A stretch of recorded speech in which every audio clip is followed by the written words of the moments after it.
Leo tunagusia mada inayouliza mioyo ya wanawake wengi sana hapa Tanzania. Ile hali ambapo unajua kabisa mahusiano yako yamevunjika, unajua mwanaume hakuheshimu, labda anakupiga au anakusaliti wazi wazi, lakini kila ukitaka kufungasha virago na kuondoka, unatazama nyuso za wanao, unarudisha begi uvunguni mwa kitanda. Navumilia kwa ajili ya wanangu imekuwa ni wimbo wa taifa kwa wanawake wengi. Lakini kwa nini ni ngumu hivi? Na je, unapaswa kuendelea kuungua moto kwa kisingizio cha watoto? Leo nitakupa sababu za kisaikolojia kwa nini ni ngumu kuvunja mahusiano mkiwa na watoto, na nitakupa suluhisho la nini cha kufanya kama mwanamke. Sababu ya kwanza, hofu ya malezi ya upande mmoja, the single parent phobia. Sababu ya kwanza ni hofu ya kulea watoto peke yako. Mwanamke anawaza, nitawezaje kulipa kodi, kulipa ada na kuwanunulia watoto nguo bila msaada wa huyu baba? Mfano, unawaza jamii itakuonaje ukiwa single mother.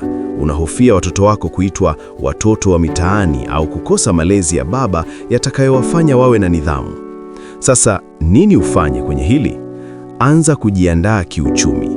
Mapenzi yakishafika kwenye hatua ya kutesana, huna budi kuanza mradi mdogo wa siri au kuweka akiba. Kumbuka, ni bora watoto waishi na mama mwenye amani katika nyumba ya chumba kimoja kuliko kuishi na mama anayelia kila siku katika jumba la kifahari. Amani yako ndio injini ya malezi yao. Sababu ya pili, hatia ya kuwaharibia watoto future, the guilt factor. Wanawake wengi wanahisi kuwa wakivunja ndoa au mahusiano wanawadhulumu watoto haki ya kuwa na familia kamili. Unajilaumu kuwa utawapa watoto psychological trauma. Mfano, unakumbuka jinsi wewe ulivyokuwa kwenye familia yenye ugomvi au jinsi mtoto wa jirani anavyoteseka baada ya wazazi kuachana. Inakuvunja moyo. Nini ufanye? Elewa jambo hili moja muhimu.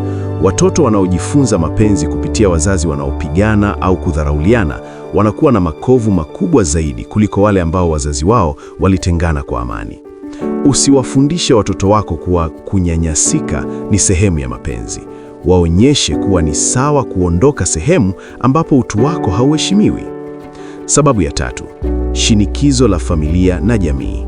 Hapa kwetu ukisema unataka kuondoka kisa mwanaume anachepuka, utasikia ndugu anakuambia, vumilia mama, hata sisi tulivumilia, watoto watalelewa na nani? Mfano wa, unafikiria utarudi vipi kwenu na watoto watatu huku nyumba ya wazazi wako ikiwa ndogo? Unahofia aibu ya kurudi nyumbani. Suluhisho, jifunze kuweka mipaka, set boundaries. Maisha yako na afya yako ya akili ni muhimu kuliko maneno ya ndugu. Tafuta marafiki au ndugu wachache wanaokuelewa na wanaoweza kukupa sapoti ya kihisia. Nakwambia, watoto wanahitaji mama aliye hai, sio mama aliyekufa moyo kisa maneno ya watu. Jambo la nne, tumaini la atabadilika, the false hope. Kila mwanamume anapoomba msamaha, unajidanganya kuwa safari hii atatulia kwa ajili ya watoto. Unatumia watoto kama daraja la kumpa nafasi ya 1000.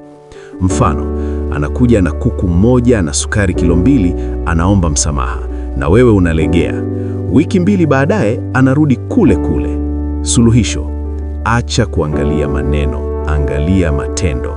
Kama ameshindwa kubadilika kwa miaka 5, watoto hawatambadilisha leo.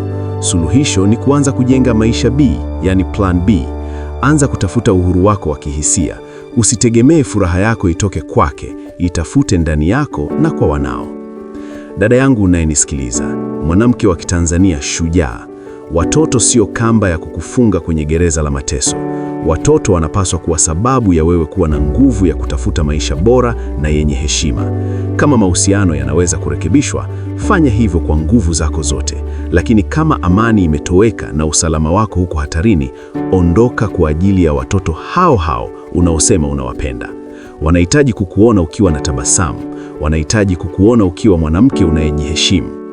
Je, wewe umekwama kwenye mahusiano kisa watoto? Nini kinakupa hofu zaidi ya kuondoka? Niandikie hapo chini kwenye comment. Mimi nitapita kusoma na kukutia moyo. Usisahau kusubscribe kwenye Saikolojia ya Maisha. Like video hii kama imekupa mwanga leo. Na pia tuna group la WhatsApp. Asante kwa kuwa nami na Mungu akufanyie uwepesi katika maamuzi yako. Kwaheri.